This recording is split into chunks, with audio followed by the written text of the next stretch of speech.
ভালোবাসা অনন্ত হয় রাধা। যত ভালোবাসা দেবে ততই ভালোবাসা পাবে। রাধা, প্রেম এমন এক সাগর যাতে অনন্ত জল আছে। শুধু প্রেমের সঠিক অর্থ বোঝা অত্যন্ত প্রয়োজনীয়। বুঝি, প্রেমের মানে আমি বুঝি কৃষ্ণ।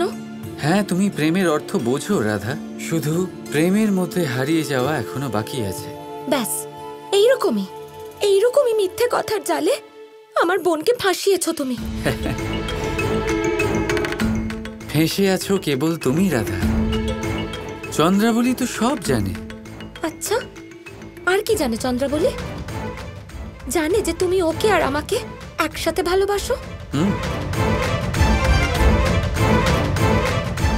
চন্দ্রাবলী এটা অবশ্যই জানে যে আমি ওকে শুধুমাত্র এক বন্ধুর মতোই ভালোবাসি। আর আমাকে?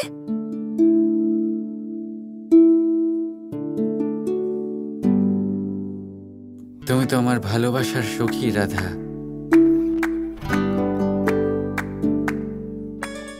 এবারে এটা কেমন নতুন ভাষা? এর অর্থ কি? পার্থক্য আছে রাধা। চন্দ্রাবলী আমার মিত্র, আর তুমি আমার প্রেম রাধা।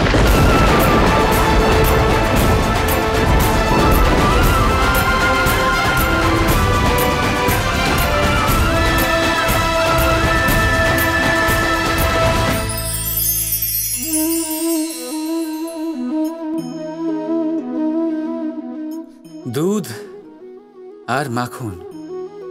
যদি আমি আপনাকে জিজ্ঞেস করি এই দুইয়ের মধ্যে সম্পর্ক কি, আপনি বলবেন এ তো সহজ ব্যাপার, দুধ থেকেই তো মাখন তৈরি করা হয়। যদি আমি আপনাকে জিজ্ঞেস করি এই দুইয়ের মধ্যে তফাৎ কি, তাহলে কেউ বলবেন একটা তরল হলে অন্যটা খুবই গাঢ়। কেউ বলবেন একজন পিতা আর অন্যজন সন্তান। না, এই দুইয়ের মধ্যে তফাৎ হলো শুদ্ধতার। মাখন দুধের থেকে অনেক বেশি শুদ্ধ। এই বিষয়টা কিছুটা এইভাবে বোঝা যেতে পারে। যদি কোনো পোকা এসে সেই পাত্রে পড়ে যেখানে দুধ আছে, আপনি কি করেন? আপনি সেই দুধ ফেলে দেন। কিন্তু যদি কোনো পোকা এসে সেই পাত্রে পড়ে যেখানে মাখন আছে, তখন আপনি কি করেন?